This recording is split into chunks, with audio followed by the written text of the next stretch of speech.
Dean dan Tias tidak akan pernah bercerai. Tias pun sangat terkejut dengan permintaan Gino untuk memasangkan cincin pernikahannya dengan Dean di jarinya Tias.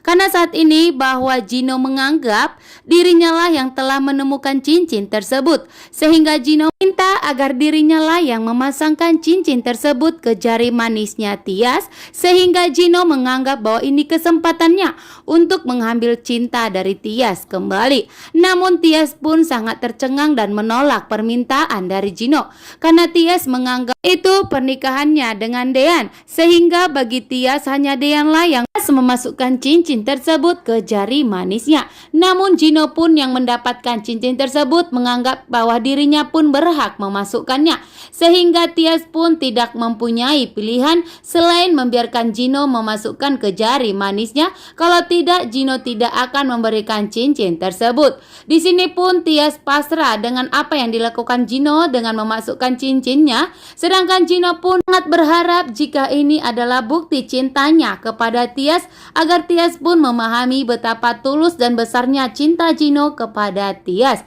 Disinilah perjuangan Gino untuk mendapatkan Tias kembali. Sedangkan Hani yang begitu malam mengetahui bahwa Tias dan Dean tidak akan pernah bercerai, apalagi jika Dean harus melepaskan Tias, karena Tias dan Dean sudah membuat perjanjian hadapan Ibu Yuni dan Pak Sigit bahwa Dean dan Tias tidak akan pernah bercerai kecuali jika Dean lah yang telah melepas atau menceraikan Tias. Sedangkan Dean saat ini dalam bahaya. Dean pun yang masih pusing mencari tahu di mana keberadaan Tias saat ini, sehingga Dean pun tidak terus menyetir mobilnya, sehingga Dean pun hampir menabrak sebuah mobil truk yang ada di hadapannya. Sedangkan Abel begitu sangat terkejut melihat perdebatan Tante Wulan dan Pak Sigit, karena Pak Sigit telah beraninya dan lancangnya telah menampar Tante Wulan, sehingga Tante Wulan pun menangis kesakitan. Pak Sigit yang begitu marah besar kepada Tante Wulan karena telah lancang mengusir Ibu Yuni dan Tias dari rumah ini, sehingga Pak Sigit pun marah besar dan langsung menampar Tante Wulan. Begitu juga dengan Tante Wulan yang terlalu mengatakan dan telah memfitnah Ibu Yuni, sehingga Tante Wulan pun mengatakan kepada Pak Sigit bahwa Pak Sigit lebih membela Ibu Yuni dibandingkan istrinya saat ini, sehingga Pak Sigit pun semakin marah besar kepada Tante Wulan. Sedangkan Hani yang begitu rindu kepada Aura, kini pun Hani hampir menabrak anak tersebut dan ternyata diketahui oleh Pak Farhat. Dari kejauhan di sini Pak Farhat telah melihat Hani, namun penampilan Hani saat ini itu berbeda, sehingga Pak Farhat pun hampir ragu antara itu Hani apa tidak.